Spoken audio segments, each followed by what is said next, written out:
Hey everyone, welcome back to the channel. Hope so आप सभी बहुत अच्छे होंगे। आज की वीडियो बहुत ही ज़्यादा स्पेशल होने वाले है क्योंकि बहुत सारे बच्चे जो क्लास 11th के हैं डिमांड कर रहे थे कि सर क्लास 11th में क्या सिलेबस होने वाला है एंट्रेंस एग्ज़ाम के लिए, उसको बता दीजिए। क्लास 9th के लिए तो चारों पांचों डोमेन्स में जो सिलेबस है वो पहले से ही वेबसाइट पे अवेलेबल है और उसके ऊपर मैंने वीडियो भी बना रखी है। उसके लिंक्स मैं आप लोगों को डिस्क्रिप्शन में दे दूंगा, आप लोग वहाँ से जाके विजिट कर सकते हैं। और अब बात रहती है कि क्लास 11th का जो पीसीबी में एडमिशन होना है या पीसीएम में होना है, एसओएससी में या फिर के ह्यूमैनिटीज़ में होना है या एएफपीएस में, तो उसका सिलेबस क्या रहने वाला है उसको भी हम लोग आज डिस्कस करेंगे। और उसी के साथ साथ हम लोग किस डोमेन में एडमिशन लेना जो है वो आसान है और किस में कठिन है उसको भी हम लोग जानेंगे। तो चलो आज मैं सबसे पहले आप लोगों के साथ सिलेबस डिस्कस कर लेता हूँ। अगर आप लोग पीसीएम लेते हो, क्लास 11th की यहाँ पे बात हो रही है एसओएससी के लिए, ठीक है। अगर आप लोग पीसीएम में एडमिशन लेते हो, कई बच्चों का क्वेश्चन ये भी कि क्या सर हम लोग एसओएससी में पीसीएमबी नहीं ले सकते, मतलब फिजिक्स, केमिस्ट्री, मैथ और बायोलॉजी, मीन्स बायोलॉजी और मैथ दोनों लेकर नहीं चल सकते। तो यहाँ पे ऑप्शन अवेलेबल इस तरीके का नहीं है, बाकी आप लोग पता कर सकते हैं, इस तरीके का ऑप्शन अवेलेबल नहीं होता। आप या तो पीसीएम लीजिए या तो पीसीबी। मान लीजिए अगर आप लोग पीसीएम लेते हो तो उसमें कौन कौन से सब्जेक्ट को पढ़ना जो है आपको पड़ेगा एंट्रेंस एग्जाम के लिए। तो यहाँ पे सबसे जो मैंडेटरी है पीसीएम के लिए वो है आपका मैथ्स। क्या है? मैथ्स। सबसे ज़्यादा टफ जो है वो मैथ्स आती है। अब मैथ्स जो है आप लोग क्लास 10th की मैथ्स कर सकते हो, उसी के साथ आप लोग आर डी शर्मा यूज़ कर सकते हो। ध्यान से सुन लेना, क्लास 10th की मैथ्स और साथ में आर डी शर्मा आप लोग कर सकते हो। और आर डी शर्मा के साथ साथ आप लोग यहाँ पे और भी रेफरेंस बुक्स का इस्तेमाल कर सकते हो। जैसे यहाँ पे आप लोगों को मैथ्स में आर डी शर्मा मिल गई, ठीक है। और साइंस जो आप लोग कवर अप करोगे, साइंस भी आप लोग को करना पड़ेगा। साइंस में आप लोग लखमीर सिंह वगैरह इस्तेमाल कर सकते हो, ये आपके लिए हेल्पफुल रहेगी। लेकिन एक चीज़ ध्यान रखना कि जो मैथ्स है वो बहुत ज़्यादा इंपॉर्टेंट है। मैथ काफ़ी टफ आती है पीसीएम के लिए, और साथ में इसी में आप लोग क्लास 11th का जो एक दो चैप्टर है वो भी पढ़ने पड़ेंगे, ठीक है। क्लास 11th के जैसे कि सेट हो गया और उससे नेक्स्ट वाला जो चैप्टर है वो एक दो चैप्टर आप लोग क्लास 11 से भी पढ़ लीजिएगा, क्योंकि कॉन्सेप्ट जो है उससे रिलेटेड भी आ जाता है। सेट तो ज़रूर पढ़ के जाना, ठीक। साइंस के लिए आप लोगों ने लखमीर सिंह पढ़ ली। देन उसके बाद हम लोग बात करते हैं एप्टीट्यूड, ठीक है। ये 3 सेक्शन आप लोगों को पढ़ने हैं। एप्टीट्यूड में भी कुछ क्वेश्चंस आते हैं, ठीक है। ब्लूप्रिंट जो है वो मैंने पहले बता रखा है कि कितने क्वेश्चंस आएंगे। पेपर आप लोगों का जो है 300 मार्क्स का आएगा। तो यहाँ पे एप्टीट्यूड की अगर हम लोग बात करते हैं तो एप्टीट्यूड के लिए आप लोग अभिमन्यु टेस्ट सीरीज देख सकते हो, ठीक है। चैनल पे 2 सीज़न मौजूद है, सीज़न 1 और सीज़न 2। उन दोनों को अगर आप लोग देख लोगे तो आप लोग बहुत क्वेश्चन कर सकते हो, ठीक है।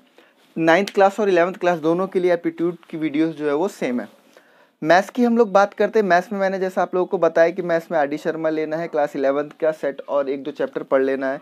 साइंस में लखमीर सिंह, और इसमें एप्टीट्यूड के लिए ये अभिमन्यु टेस्ट सीरीज।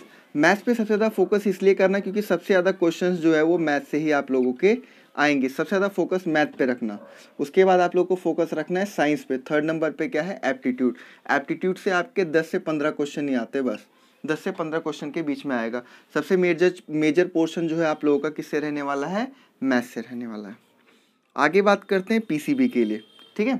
और बाकी अगर आप लोग अगर चैनल पे नए हो तो सब्सक्राइब जरूर कर लेना, कोई भी अपडेट आप लोगों से मिस ना होने पाए। क्योंकि कई बच्चों ने जो फॉर्म वगैरह है वो गलत भी फिल कर दिया। फॉर्म गलत फिल कर दिया तो करेक्ट वगैरह कैसे होगा, तो सारी अपडेट मैं आप लोग को दे दूंगा जैसे ही करेक्शन विंडो अवेलेबल होगी। और भी कोई अगर अपडेट आती है, सिलेबस में चेंज होता है या कुछ नया पैटर्न आता है, तो सारी अपडेट आप लोगों को मिलती रहेगी, ठीक है। कनेक्टेड रहना। और आज शाम को हम लोग लाइव भी मिलेंगे रात को 10 बजे, तो मैक्सिमम से मैक्सिमम लोग कनेक्ट हो। पीसीबी के लिए अगर हम लोग बात करें तो पीसीबी के लिए जो सबसे मेजर पोर्शन है वो आपका साइंस है, ठीक है। साइंस और एप्टीट्यूड, यही 2 सब्जेक्ट आप लोगों को पढ़ना है। इंग्लिश वगैरह नहीं आती है इसमें, तो उस पर परेशान मत होना। साइंस और एप्टीट्यूड सेम एस एप्टीट्यूड में वही 10 से 15 क्वेश्चन होने वाले हैं आप लोगों के, ठीक है। और साइंस की बात करें तो साइंस में आपके मैक्सिमम टू मैक्सिमम क्वेश्चन रहेंगे, इसीलिए आप लोगों को साइंस पे सबसे ज़्यादा फोकस रखना है। और इसमें भी कौन सा पोर्शन? बायोलॉजी और केमिस्ट्री, ठीक है। बायोलॉजी और केमिस्ट्री पे अच्छी पकड़ होनी चाहिए अगर आप लोगों को पीसीबी का एग्ज़ाम क्रैक करना है, एंट्रेंस एग्ज़ाम क्रैक करना है, तो इन दोनों पे पकड़ अच्छी होनी चाहिए, ठीक है। टोटल आपका जो एग्ज़ाम होता है वो कितने मार्क्स का होगा? 400 80 मार्क्स का। मैं आप लोगों को कट ऑफ भी बताने वाला हूँ कि लास्ट ईयर की कट ऑफ क्या थी, कौन सा पेपर टफ होगा, पीसीएम टफ होगा, पीसीबी टफ होगा, ह्यूमैनिटीज टफ होगा, ठीक है। अब देखो नेक्स्ट है आपका ह्यूमैनिटीज। एएफपीएस के लिए मैं अलग से वीडियो बना दूंगा, आप लोग कमेंट सेक्शन में बता देना अगर एएफपीएस के लिए वीडियो चाहते हो तो उसके लिए अलग से वीडियो बना दूंगा। ह्यूमैनिटीज की अगर हम लोग बात करें तो ह्यूमैनिटीज के लिए हमें क्या पढ़ना है, सोशल साइंस पढ़ना है। सोशल साइंस आप लोग की अच्छी होनी चाहिए, रीजनिंग या फिर के एप्टीट्यूड, सेम बात है, ठीक है।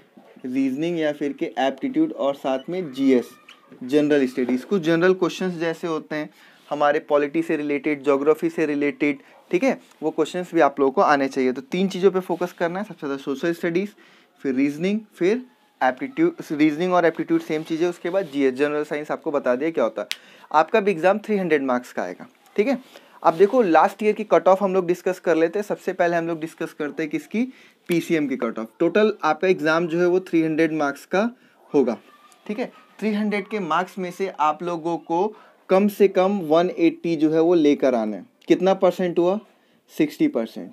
यानी कि आप लोग को जितने भी क्वेश्चन आएंगे उसमें से 60% मार्क्स गेन करने पड़ेंगे।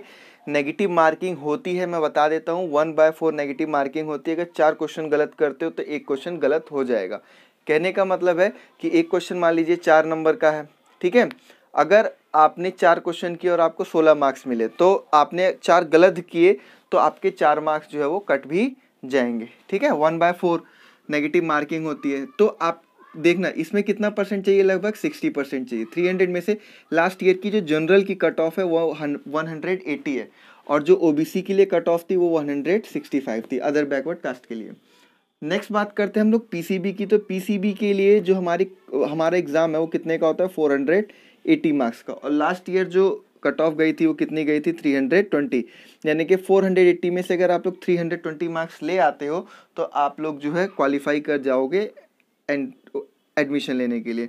और परसेंटेज निकालोगे तो कितना बैठेगा, 66.6% बैठेगा। तो आप लोग यहाँ पे देख सकते हो पीसीएम क्रैक करने के लिए 60% मार्क्स ही चाहिए और पीसीबी क्रैक करने के लिए 66.6 मार्क्स चाहिए। मीन्स आप लोग के लिए पीसीएम जो है वो टफ पढ़ने वाली है, क्योंकि पीसीएम में मैथ्स के क्वेश्चंस टफ आते हैं। भले 300 मार्क्स का, कहीं ये सोचो कि पीसीबी तो 480 मार्क्स का है, तो पीसीबी में बायोलॉजी वगैरह के क्वेश्चन होंगे जिसमें आप लोगों को कैलकुलेशन नहीं करनी पड़ेगी, बट पीसीएम में कैलकुलेशन वगैरह होते हैं, इसलिए थोड़ा सा कट ऑफ जो है वो डाउन चला जाता है। डाउन जाने का मतलब आपको मेहनत ज़्यादा करनी पड़ेगी, क्योंकि 60% पे अगर एडमिशन हो रहा है तो पेपर टफ होगा। यहाँ पे 66.6% पे एडमिशन हो रहा है, ठीक है। तो आपका पीसीएम जो है थोड़ा सा टफ पड़ने वाला है। बात करते हैं ह्यूमैनिटीज़ की। तो ह्यूमैनिटीज़ का एग्ज़ाम जो है वो 300 मार्क्स का आता है, और 300 मार्क्स में से आप लोग को 205 मार्क्स जो है चाहिए होते हैं एग्ज़ाम को क्वालिफाई करने के लिए, ठीक है। ये जनरल के लिए लास्ट ईयर की कट ऑफ थी, और अगर आप लगभग वही है 60% 65% के अराउंड है, तो 65% चाहिए। और यहाँ पे अगर हम लोग ओबीसी की बात करें तो ओबीसी के लिए जो लास्ट ईयर की कट ऑफ गई थी वो गई थी 176, ठीक है। तो ये आपका कुछ जनरल इंट्रोडक्शन था जिससे आप लोग अनुमान लगा सकते हैं कि पेपर जो है वो किस तरीके का आने वाला है, आपको कितने मार्क्स गेन करने पड़ेंगे क्वालिफाई करने के लिए। सिलेबस का पैटर्न मैंने बता दिया, ठीक है। तैयारी करने के लिए मैं आप लोग को तैयारी नहीं करा सकता, क्योंकि अलग अलग बहुत सारी डोमेन से क्लास 9th के इस टाइम की तैयारी चलती रहेगी, बट आप लोगों को हमेशा गाइड करता रहूँगा। आप लोग साथ में जुड़े रहें, कमेंट सेक्शन में पूछते रहना, लाइव वगैरह आता रहूँगा, जो भी क्वेरी हो आप लोग पूछ सकते हो, ठीक है। और चैनल पे नए हो सब्सक्राइब कर लेना। अपने अगर वीडियो अच्छी लगी अपने दोस्तों के साथ भी शेयर कर देना ताकि उनकी भी हेल्प हो पाए। All of you, thank you for watching the video. Stay connected and be updated.